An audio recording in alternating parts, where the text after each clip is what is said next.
Right,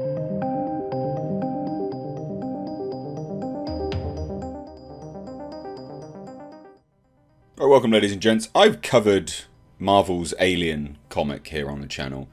I've sort of fallen out of favour with it, obviously.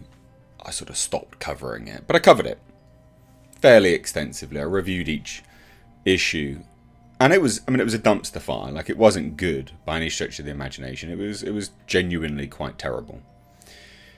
For a few reasons, okay? Not just because Marvel. It was genuinely quite bad. Marvel's Predator is happening. It's going ahead. And this sounds even worse. Genuinely even worse. What they're trying to do is flip the script and have Predator as the prey to a woman. I know. Now, I can suspend a lot of disbelief when it comes to these sort of fictional universes. Of course you can, right?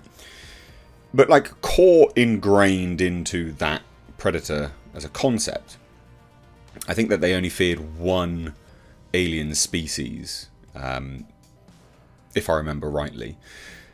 But ingrained into that is that they are the ultimate badasses. There's quite a lot of things into the lore which makes this decision really dumb. Very dumb. There's a whole band of these predators running away from a human female. Running away. No, they're not just being hunted randomly. I mean, they are actively running away. That's why I'm like, no, this is really dumb. Because the honor code would not allow them to do that anyway. Honestly, it's so stupid. So let's take a look. Because, I mean, I saw this. It popped up on one of my feeds. And I was like, what? I hadn't thought that this was going ahead, but it is. Exclusive, the hunter becomes the hunted in Marvel Comics Predator #1 relaunch. So Dark Horse passes the torch to Marvel with this stimulating new sci-fi saga in the true Predator tradition. Really? Wow. Wow. Shall we see that, eh? So this is the exclusive peek at Marvel Comics Predator #1, which has been delayed substantially. There was a lawsuit going on and stuff. But here we have it. So Ed Brisson, who did Iron Fist and Ghost Rider, and Kev Walker, who did Doctor Strange and Dr. Aphra, Predator #1 reintroduces us to the relentless extraterrestrial hunters, whose array of advanced weaponry and targeting systems make them the most formidable foes in the galaxy. Now you might hear that and go, okay, cool. What are you talking about then? It sounds like a badass. Yeah, I agree. The plotline begins after a young,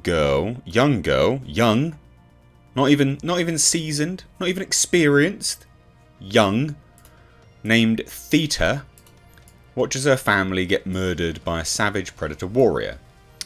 Years later, even though her aging spaceship is falling apart, and survival provisions are quickly dwindling, Theta keeps prowling the remote spaceways, looking for the fearsome Yautja creature that orphaned her forever. Okay. Sounds alright, sounds interesting, but wait, there's more. Space.com connected with writer Ed Brisson to learn more about this dream gig and his love of the franchise. They always spout this nonsense off. Well, we love it. Oh, it's amazing. What aspect of Predator mythology was most important to preserve? Here we go. We've been delving into something that had been hinted at in the earlier movies and comics, that the Predators have patterns. There are places they visit regularly, and if someone can key into that information, it means that the Predators are huntable. So what you got from that question? What's the most important thing? What's the most important aspect of the Predator mythology to preserve in this new run for Disney Marvel was, well, there's a pattern, so we can make them our bitches. What? I'm a massive Predator fan. Oh yeah, I love Predator. Blah blah blah blah blah. whatever. You're talking nonsense. Which is a big thing that we're going to be doing here. The predators are the target. Oh, mass subversion. Fuck off. But just because they can be hunted doesn't mean it's a good plan. You're going to tell me that you're going to kill this woman, are you? No, you're not. Predators are apex killers, and it was important for us to maintain that. They learn. Just remember this, because I'm going to show you a panel of the comic in a minute. Predators are apex killers, and we wanted to maintain that. They learn from each hunt, and they hunt different species so that they have a wide array of combat skills. They're the most dangerous game in the universe, and we wanted to make sure that was always apparent in every battle we see. One, they're not game, they are the predator. But remember, apparently they're the apex killers. Oh, what's this then? Oh, what's this? Oh. Oh, look. Oh. Oh, it looks like someone's just... Oh, a little Oh. So what's this? Oh, it's a shuriken star. Predator throwing disc. Oh, yeah. Oh, and then just a sword. And that predator's dead, is it? Oh. Doesn't look very apex predator to me, does it? Doesn't look like that to me. What are your personal associations with John McTiernan's original Predator? And why has the character remained so popular? I first saw Predator at the drive-in as a kid and was immediately obsessed with it. I taped it off TV when it landed on cable and probably watched that tape a good 40 to 50 times. I saw Predator 2 in theatres and bought the VHS when it came out and watched that tape to death. I think part of the popularity of the Predator franchise is not only what we already have in terms of film and TV, but the potential for story. Wrong. It is the story that's actually there. There's a great story in the lore and stuff. The Predator is a boogeyman, a silent hunter. They're the insurmountable enemy that mankind has to outsmart and outmaneuver if they hope to live. Normally it's just dumb luck, actually. And while the original Predator is unquestionably an action film, it also manages to blend in horror in a way that few films before or since have managed to, aside from Aliens, of course. Oh, what's this? Oh, so that... Oh, yeah, that's that Predator that's just been hacked to death with a sword. Oh, yeah. Takes his helmet off. Oh. This is Theta. Dressed like a predator. Not a predator. Somehow the mask has the dreadlocks attached to it. Still. How does that work? Have you taken a part of the skull? Did you make that yourself? Oh, and you've got no hair. Of course. The young whammon that's going to beat all of the predators in the universe. Looks like a man. Fuck this. Like, massively fuck this. This is absolute trash. This is genuine trash.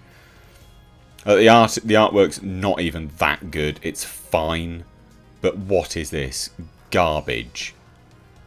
In collaboration with artist Kev Walker, what visual style was agreed upon?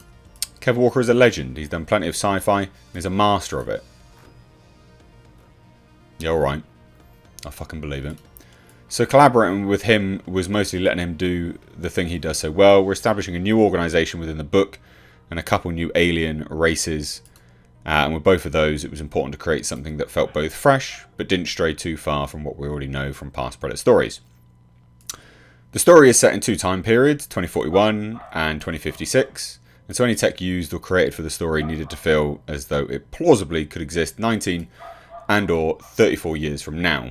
We don't want to jump into some sort of Star Trek future, we wanted it to feel grounded still, even if we're following a protagonist hunting predators from planet to planet. Well, I mean, this definitely feels like it could be something from 19 or 34 years from now, women becoming men like this. And doing dumb things with dreadlocks and stuff. I mean, I just hate this so much. This is just absolute trash. It really is. Oh, wait, there's more. Look at this. Look at this. This is everything you expect when you thought Disney were going to be taking over Predator. This is it. What a letdown. What an absolute letdown. Fucking garbage. So anyway, they explain who this idiot is. What's the most fun about digging in the Predator sandbox, and what can fans expect as the sci-fi series unfolds? For this run, We've turned the tables on the predators. This time, it's the hunter being hunted, which has been incredibly fun to write. Alright. In the series, we meet Theta, who's been hunting predators with the aid of an AI-piloted ship. She's not hunting indiscriminately, mind you. She's after one very specific predator, her white whale. Oh, she's fucking Ahab, is she? 15 years earlier, Predator wiped out an entire research team, including her parents. And now she's more experienced than the fucking apex hunter of the world, of the galaxy, of the universe. Whatever. This is trash. This is absolute trash. Since then, she's been trying to track down this same predator. She's encountered more than a dozen by the time we meet up with her. A dozen. Guys, a dozen. She's began to understand their hunting patterns and has been able to decode information from their ships to help her in the hunt. How? How has she done this? She's just a Mary Sue? How? But her exploits have put her on the radar of other predators. She's killed enough of them, well, apparently 12, 12, enough of them to become a legitimate threat, to become a warrior worthy of predators to test their mettle against. This is absolute poo. Hate it. This is genuine poo. All of the poo is here. Also, ladies and gentlemen, consider checking out my Teespring store. Supporting the channel via this way does go a long way. But also, not only that, you do get to wear some awesome merch. These are one-of-a-kind designs designed for me by my graphic designer. We, of course, have our Clown World line, which is in mugs, hoodies, t-shirts. We've got Space Jeebus. And then for something a little bit different, we, of course, have right down at the bottom right here, we have our Pulsar GTIR. Also, ladies and gentlemen, consider checking out and supporting my second channel, which is Car Nonsense. This is a vlog and car channel. You can find links to this in the description box, along with my Teespring. Please do consider supporting.